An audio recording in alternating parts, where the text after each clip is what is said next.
Bonsoir à tous, où que vous soyez à travers le monde, et bienvenue dans Inside News RDC.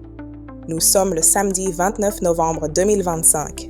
L'actualité de ces dernières 24 heures est dominée par un chassé-croisé diplomatique qui dessine les contours de l'avenir sécuritaire de notre pays. Alors que le président Tshisekedi, depuis la Serbie, trace une ligne rouge infranchissable face au Rwanda, Paul Kagame, depuis Kigali, souffle le chaud et le froid sur les accords de paix. Au sommaire de cette édition, Diplomatie sous haute tension, Félix Tshisekedi annonce son voyage imminent à Washington pour entériner l'accord de paix, mais avec une promesse ferme. Ni brassage, ni mixage au sein de nos forces armées. De l'autre côté, Paul Kagame pose ses conditions, frôlant le chantage sur la réouverture de l'aéroport de Goma. Nous analyserons ce duel à distance. Discipline militaire, rebondissement spectaculaire dans le dossier du coup d'État manqué de mai dernier. Le général de brigade Kalume, accusé de négligence, a été acquitté et libéré par la haute cour militaire. Que signifie cette décision pour la chaîne de commandement? Gestion de la capitale.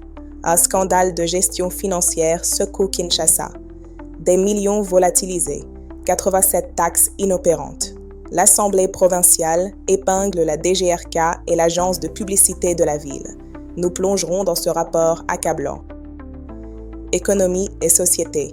Alors que le franc congolais s'apprécie, le panier de la ménagère ne suit pas. La première ministre Judith Suminwa appelle à la patience, mais les Kinois, les pieds dans l'eau sur l'avenue Victoire, et les habitants de Mbuji-Mayi, privés d'eau potable, demandent des résultats immédiats.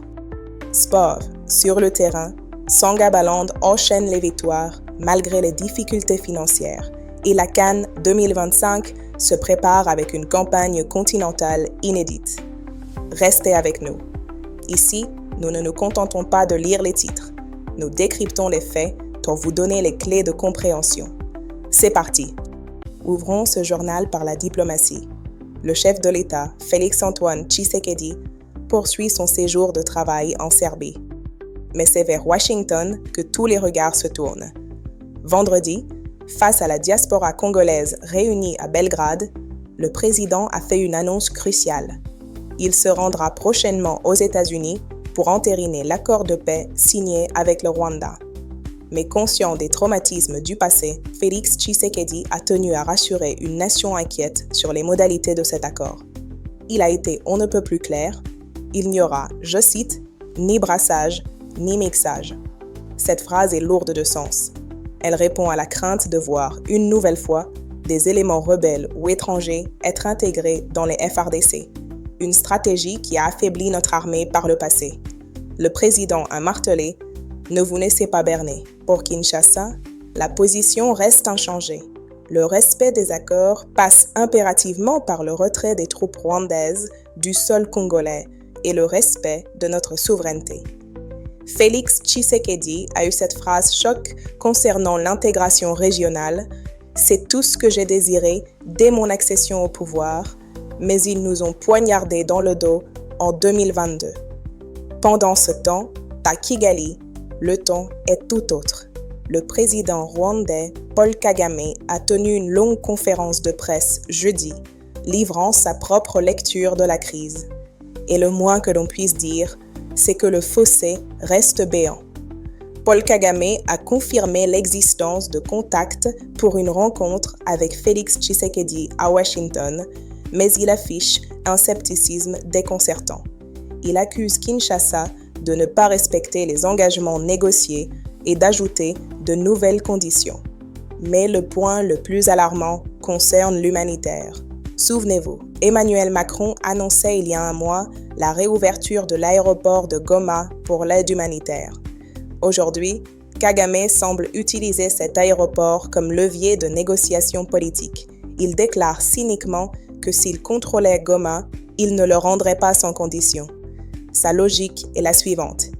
Vous voulez Goma? Très bien, mais cela viendra seulement si vous réglez mes problèmes. Patrick Muyaya, porte-parole du gouvernement congolais, n'a pas tardé à réagir, accusant Kagame de revendiquer ouvertement les actions du M23 et de faire du négationnisme sur la crise humanitaire. Face à ce dialogue de sourds orchestré à des milliers de kilomètres de la RDC, une voix s'élève pour appeler à la prudence, celle du prix Nobel de la paix, Denis Mukwege. Dans une déclaration critique publiée vendredi, le Dr Mukwege estime que les processus de Washington et de Doha, conçus loin des réalités congolaises, risquent d'hypothéquer l'avenir du pays. Il pointe du doigt l'opacité des négociations, l'absence de calendrier précis pour le retrait des troupes et surtout le manque de justice. Pour le prix Nobel, la situation actuelle au nord et au sud Kivu s'apparente à une annexion de fait. Il rappelle une vérité que la diplomatie feutrée tente parfois d'oublier. Pendant que l'on discute dans les salons occidentaux, les massacres continuent, comme celui récent de 22 civils à Katana. Sa conclusion est sans appel. Aucune paix durable ne se construira si les intérêts économiques priment sur la dignité humaine. Au-delà des déclarations sur la crise rwandaise, la visite du président Tshisekedi à Belgrade a produit des résultats concrets. Vendredi, plusieurs accords de coopération ont été signés entre la RDC et la Serbie. Le président serbe Aleksandar Vučić a particulièrement insisté sur l'agriculture. La Serbie propose d'accompagner la RDC dans la modernisation de ses cultures, notamment le maïs. Notre institut de maïs, c'est notre institut des semences. On peut beaucoup aider nos amis au Congo pour développer d'une manière accélérée leur agriculture, a déclaré Vučić. Des accords ont également été signés dans les domaines de la coopération policière et militaire, de la santé, de l'éducation et du sport. Le ministre congolais des Sports, Didier Boudimbo, a paraphé un protocole d'accord pour la coopération sportive avec son homologue serbe Zoran Gajic. Cette offensive diplomatique montre la volonté de Kinshasa de diversifier ses partenaires et de ne plus dépendre uniquement des puissances occidentales traditionnelles. Quittons la géopolitique pour le terrain, où la sécurité reste précaire. Une frayeur a secoué la ville de Lubumbashi ce jeudi. 4 conteneurs de munitions ont explosé au camp militaire Kimbembe, plongeant les quartiers environnants dans la panique. L'incendie s'est déclaré vers 15 heures, déclenchant des détonations qui ont fait craindre le pire. David Bibo, chef du service anti-incendie de Lubumbashi, a confirmé que ses équipes ont dû batailler pendant près de 3 heures pour maîtriser un feu indescriptible. Heureusement, et c'est un miracle au vu de la violence du sinistre, aucune perte en vie humaine n'est à déplorer. Seule une église située à proximité immédiate du dépôt a vu sa toiture littéralement bousillée et trouée par les projections. Si la situation est sous contrôle, cet incident relance le débat crucial sur la sécurisation des dépôts de munitions en zones urbaines, source de psychose permanente pour les populations civiles. Pendant ce temps, dans le nord Kivu, l'horreur ne connaît pas de répit. 5 nouveaux corps sans vie ont été découverts jeudi dans le secteur de Bapere, territoire de Lubero. Les victimes, de simples orpailleurs, ont été surprises par des rebelles ADF de passage après une incursion. Ce sont des agriculteurs qui ont fait la macabre découverte dans la brousse. Le bilan est effroyable. Depuis début novembre, plus de 80 personnes ont été tuées dans cette zone. Conséquence directe, les activités sont paralysées, les écoles et centres de santé ferment et les familles fuient vers Butembo ou Beni. C'est une hémorragie humaine qui se déroule dans un silence assourdissant. Sur le plan judiciaire, un verdict attendu est tombé hier vendredi à Kinshasa. La haute cour militaire a acquitté le général de brigade Kalume Diumba Freddy et ordonné sa libération immédiate. Rappelons le contexte. Le général Kalume avait été arrêté le 25 juin 2024, accusé de violation de consignes en lien avec l'attaque du Palais de la Nation par la bande à Christian Malanga en mai dernier.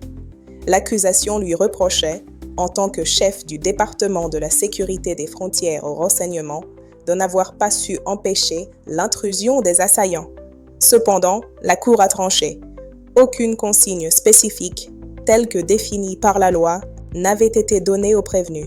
L'infraction n'étant pas établie, le général recouvre sa liberté. Ce jugement souligne l'importance de la précision des ordres dans la chaîne de commandement militaire, surtout en période de crise. À Kasumbalesa, Dans le Haut-Katanga, l'auditorat militaire a frappé fort ce vendredi. Une descente au couloir piétonnier frontalier a conduit à l'interpellation de plusieurs agents de sécurité. Ce couloir, emprunté quotidiennement par des centaines de petits commerçants transfrontaliers, est devenu un théâtre de tracasseries, d'extorsions et de concussions. L'inspecteur judiciaire du parquet militaire, Willie Malindo, a expliqué: la population qui fréquente le couloir est souvent victime de la tracasserie. Il y a 2 semaines, une délégation provinciale était venue pour que l'auditorat puisse assainir, mettre un peu de l'ordre. Tous les agents trouvés sur place sans affectation ni ordre de mission ont été appréhendés. Cette opération s'inscrit dans la lutte contre la multiplicité des services de l'État et la corruption aux frontières. L'auditorat militaire promet de faire de ces descentes une routine pour garantir la fluidité des échanges commerciaux et protéger les petits opérateurs économiques. Parlons maintenant de la gestion de nos deniers publics. À Kinshasa, l'heure est au compte et ils ne sont pas bons. L'Assemblée provinciale a adopté vendredi un rapport explosif de la commission ECOFIN sur la gestion de la Direction générale des recettes de Kinshasa DGRK et de l'ARENGPK. Le tableau peint par Justin Moïse Kadima, président de la commission, est sombre. Fraude fiscale, suspension prolongée des missions de contrôle et surtout l'existence de 87 actes générateurs de recettes quasi impossibles à recouvrer. C'est une hémorragie financière massive pour la capitale. Les députés provinciaux ont également pointé du doigt la démotivation du personnel, mal payé et l'inadéquation des textes. Pour tenter de redresser la barre, des recommandations fortes ont été adoptées. Assainissement des comptes bancaires de la ville, création d'une commission technique de réforme et digitalisation urgente de la chaîne de recouvrement. Il est aussi question de réintégrer progressivement plus de 1400 agents mis à l'écart. La question que nous posons ce soir est simple. Ces recommandations resteront-elles lettres mortes ou marquent-elles le début d'une véritable gouvernance financière à Kinshasa? Sur le plan économique national, une situation paradoxale interpelle tous les Congolais. Vous l'avez sans doute remarqué, le franc congolais s'apprécie face au dollar. Le taux de change se stabilise autour de 2800 francs, parfois moins. Pourtant, dans les marchés, les prix ne baissent pas. Interrogée à ce sujet lors du forum Makutano, la première ministre Judith Suminwa a joué la carte de la pédagogie et de la patience. Pour voir l'effectivité de l'appréciation du franc congolais sur la vie des citoyens, il faut du temps, a-t-elle déclaré. Elle affirme que les prix ont commencé à baisser chez les grossistes, mais reconnaît un blocage au niveau des détaillants qui reste rigide par peur d'une nouvelle dépréciation. Le gouvernement promet de renforcer les contrôles via l'outil numérique Talo pour surveiller les prix. C'est une course contre la montre pour l'exécutif. Convaincre la population que la stabilité macroéconomique finira par remplir le panier de la ménagère. En attendant que les prix baissent, le gouvernement mise sur les grands travaux pour désenclaver le pays. Le vice-premier ministre Jean-Pierre Bemba a dévoilé un plan ambitieux pour le secteur aérien. Actuellement, 5 aéroports sont en pleine rénovation ou construction. Mbuji-Mayi, Kananga, Bunia, Lubumbashi et Kinshasa. Les échéances sont fixées. L'aéroport de Kananga et celui de Bunia pourraient être inaugurés dès mars 2026. Pour Ndjili à Kinshasa, les travaux d'une nouvelle piste de 4000 mètres, capable d'accueillir des Airbus A380, visent une fin de chantier en décembre 2027. Bemba promet également l'arrivée de la compagnie Emirates en 2026. Si ces projets aboutissent, la RDC pourrait enfin disposer d'une connectivité digne de sa taille continentale. Une révolution juridique se prépare. Vendredi, le Sénat a adopté le projet de loi modifiant le régime foncier et immobilier de 1973. C'est la plus grande réforme en 52 ans. La ministre des Affaires foncières, Onej Nosele, a présenté ce texte de plus de 300 articles qui vise à moderniser l'administration, à sécuriser les titres de propriété et à lutter contre les spoliations. Parmi les innovations, la numérisation du cadastre, la suppression de la prescription foncière et la fin des redevances en nature. Mais le sénateur Jean Bamanissa, élu de la Chopo, met en garde. Sans harmonisation avec les codes miniers et agricoles, cette réforme risque d'être incomplète. Il dénonce notamment des entreprises minières qui échappent à la régularisation foncière de leurs infrastructures, privant l'État de recettes fiscales considérables. Le texte est désormais transmis à une commission mixte pour examen approfondi. Les élus disposent de 5 jours pour finaliser ce chantier titanesque. À Kinshasa, le ministre des Finances Doudou Fwamba et son homologue des infrastructures John Banza ont réuni vendredi toutes les structures chargées des travaux d'urgence lancés après les intempéries d'avril dernier. Le bilan est mitigé, entre 30 et 45% d'exécution selon les chantiers. Les 2 ministres ont exigé un redressement du rythme et une présence plus visible sur le terrain. Victor Bumba, directeur général de l'OVD, a expliqué les disparités par des procédures de contractualisation encore en cours. Mais la population, elle, attend des résultats concrets. Une tournée d'inspection avec la presse est prévue prochainement pour constater l'état réel des réalisations. Avant de clore cette section, un regard sur le quotidien difficile de nos compatriotes. À Mbuji-Mayi, au Kasaï oriental, c'est une crise de l'eau qui sévit depuis 3 semaines. La cause? Une panne de transformateur principal de Tubi-Tubidi qui prive la ville d'électricité et par ricochet empêche la régie des eaux de pomper l'eau. La société est obligée d'utiliser des groupes électrogènes gourmands en carburant, 1 200 000 litres par jour, ce qui est insoutenable financièrement. Face à l'urgence, le gouverneur Jean-Paul Mbouébois-Capo a dû intervenir hier en dotant la régie des eaux de carburant pour relancer temporairement la production. Une solution de fortune en attendant que la SNEL rétablisse le courant, alors que la population souffre le martyre. Et nous terminons à Kinshasa, où la pluie ne fait plus le bonheur des agriculteurs, mais le malheur des citadins. L'avenue Victoire, artère vitale de la capitale, se transforme en lac artificiel à chaque averse, particulièrement au niveau de la place des artistes. Ce n'est pas tant la qualité de la route qui est en cause, mais l'incivisme et le manque d'entretien. Les caniveaux sont totalement bouchés par des bouteilles en plastique et des déchets. Empêchant l'évacuation des eaux, les usagers lancent un cri d'alarme au gouverneur Daniel Bumba. Il faut curer ces caniveaux d'urgence pour éviter que cette route récemment réhabilitée ne soit détruite par les eaux stagnantes. Passons maintenant au sport, où la résilience congolaise s'exprime aussi sur les terrains. Sa Majesté Sanga Balend a surclassé New Soger de Lubumbashi par 3-0, vendredi au stade Kibasa Maliba, en match en retard de la première journée du championnat national. Depuis le début de la saison, les Sanguéors de Mbuji-Mayi accusent d'énormes difficultés financières.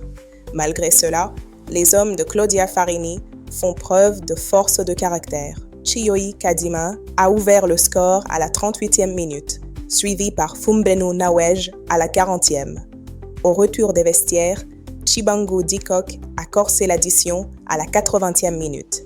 C'est la 3e victoire consécutive pour Sanga Balend, qui partage la meilleure série en cours avec le TP Mazembe. Avec 10 points en 9 matchs, le club remonte à la 7e place du groupe A. Une performance remarquable compte tenu du contexte financier difficile. Dans la Coupe de la CAF, l'AS Maniema Union affronte ce dimanche Nairobi United du Kenya au stade Kasarani pour la 2e journée du groupe B. Les Congolais, vainqueurs d'Azam FC 2-0 lors de la première journée, peuvent confirmer leur bon départ dans cette compétition. Nairobi United, battu par le WAC 0-3, cherchera à se refaire une santé à domicile. Pour Maniema Union, ce premier déplacement continental est un test important. L'équipe congolaise ne doit pas sous-estimer son adversaire, néophyte mais ambitieux, qui a mérité sa place parmi les cadors du continent. À 3 semaines de la CAN 2025 au Maroc, la marque Tecno a lancé sa campagne panafricaine Power Your Moment. Cette initiative célèbre la joie, la passion et les moments décisifs qui forgent ce tournoi emblématique du football africain.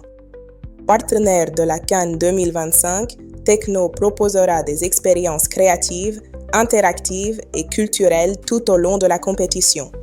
Dans les villes hôtes, la marque installera des pop-up stores et fan zones permettant aux visiteurs de découvrir son écosystème technologique.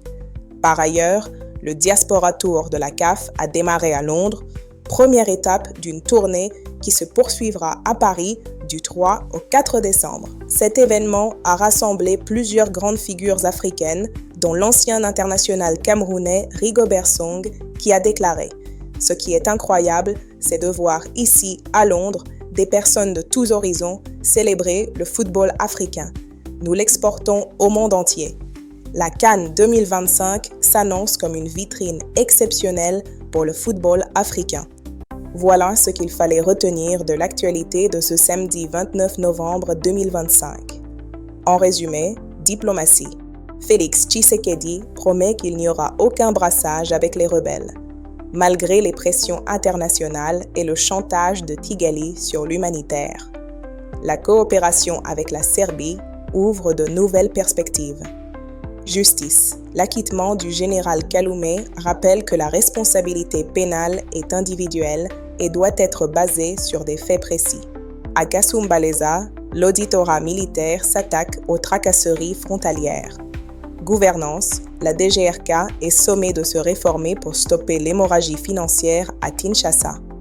Le Sénat adopte une réforme foncière historique après 52 ans. Infrastructure. Les travaux routiers d'urgence accusent du retard. Mais le gouvernement promet d'accélérer. Le secteur aérien connaît un développement sans précédent. Société. De Mbuji-Mayi à Kinshasa, l'accès aux services de base comme l'eau et des routes praticables reste le défi majeur du quotidien. Sport. Sangabaland défie les difficultés financières et enchaîne les victoires. La CAN 2025 mobilise tout un continent. Inside News RDC a pour mission de vous apporter une information vérifiée, sourcée et analysée. Dans un monde saturé de rumeurs et de désinformation, vérifiez toujours vos sources avant de partager. Ne soyez pas le relais de la haine ou de la panique. Alors que nos dirigeants négocient la paix dans les capitales étrangères, que nos institutions votent des réformes historiques et que nos sportifs portent nos couleurs sur les terrains africains, une question demeure. Comment transformer ces annonces en changements concrets dans la vie quotidienne des Congolais? La patience qu'on nous demande ne doit pas devenir une excuse pour l'inaction. Le peuple congolais mérite de voir, de toucher, de vivre les fruits de ses efforts. Car au-delà des discours et des protocoles, c'est la réalité du terrain qui forge la confiance ou nourrit la désillusion. Nous espérons que ce décryptage vous a été utile. Si vous appréciez notre travail d'investigation, n'hésitez pas à vous abonner à notre chaîne et à suivre nos émissions spéciales pour aller encore plus loin dans la quête de la vérité. On se retrouve demain pour clôturer la semaine dans la prochaine édition. D'ici là, prenez soin de vous et de la RDC. Bonsoir.